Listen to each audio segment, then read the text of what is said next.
Maharashtra NGO संघटनाच्या वतीने Shivaji high school Khokadpura येथे स्वयंसेवी संस्थांच्या पदाधिकाऱ्यांसाठी मार्गदर्शक कार्यशाळेचे आयोजन करण्यात आले होते। या कार्यशाळेला जिल्ह्यातील सुमारे 60 स्वयंसेवी संस्थांच्या पदाधिकाऱ्यांनी उत्स्फूर्त उपस्थिती नोंदवली।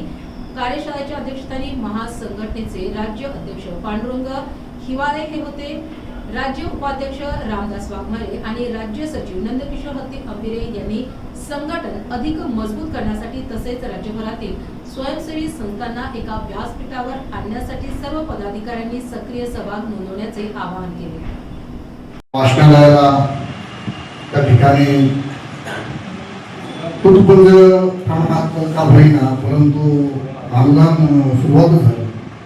त्यानंतर 2012ला बहुबद्ध वर्गवारी असली त्यामध्ये माझं 2012 मध्ये हे क वर्गामध्ये गेलं आणि गेल्या 2007 पासून माझं संस्थेचं काम चालू आहे। परंतु बाकीच्या गोष्टी ज्या आहेत तर ह्या माहिती नसल्यामुळे मी आज सकाळी विवेक मोरे सर त्यांच्या व्हॉट्सअपला पत्रिका होती आणि ते वाचली। माझं इथं MA LLB शिक्षण जवळपास 2000 पर्यंत इथं होतो। दोन्ही सर माझे चांगले मित्र आहेत। राज्य उपाध्यक्ष रामदास वाघमारे सर यांनी पुढील उद्देशा अधिक विस्ताराने आपल्याला समजण्यासाठी मी महाराष्ट्र एनजीओ महासंघटनेचे राज्य सचिव आदरणीय नंदकिशोर हत्ती अंबिरे सर यांना असेल, घुसखोर कामगारांच्या मुलांसाठी असेल, पालावत राहणाऱ्या मुलांसाठी काम असेल, त्याच्यानंतर रस्त्यावरच्या जे काही अनाथ लोक आहेत, मुलं आहेत त्यांच्या संदर्भासाठी हे कार्य असेल एनजीओचं कार्य असेल। आणि म्हणून स्वयंसेवी संस्था ज्या आहेत स्वयंसेवी संस्था ह्या म्हणजे शिक्षणापासून वंचित मुलांच्या हातात पुस्तकं देणारी अशी आशा आहे। आणि म्हणून नाट्यभूमीतलं शोषित आणि उपेक्षितांच्या घटनाच्या आयुष्यात परिवर्तनवादी ज्योत पेटवणारे माध्यम म्हणजे आपल्या संस्था।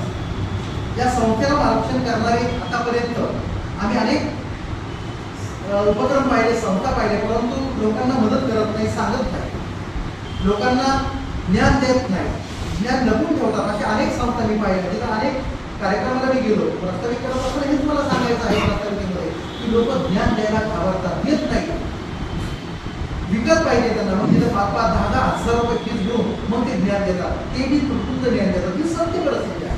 परंतु आमच्या सन्माननीय अध्यक्ष महोदय आणि सचिव महोदयांनी सांगितलं जे 10 येतील, 5 येतील, 100 येतील त्यांना आपण ज्ञान द्यायचं, त्यांना आपल्या खांद्याला खांदा लावून आपल्या सोबत करायचं। महाराष्ट्रामध्ये हे काम करत असताना त्या दोन्ही माझ्या सन्माने माझं खरं म्हणजे माझं दैवत म्हणायला मला हरकत नाही, कारण त्यांनी मला एनजीओमध्ये कामाला आणलं।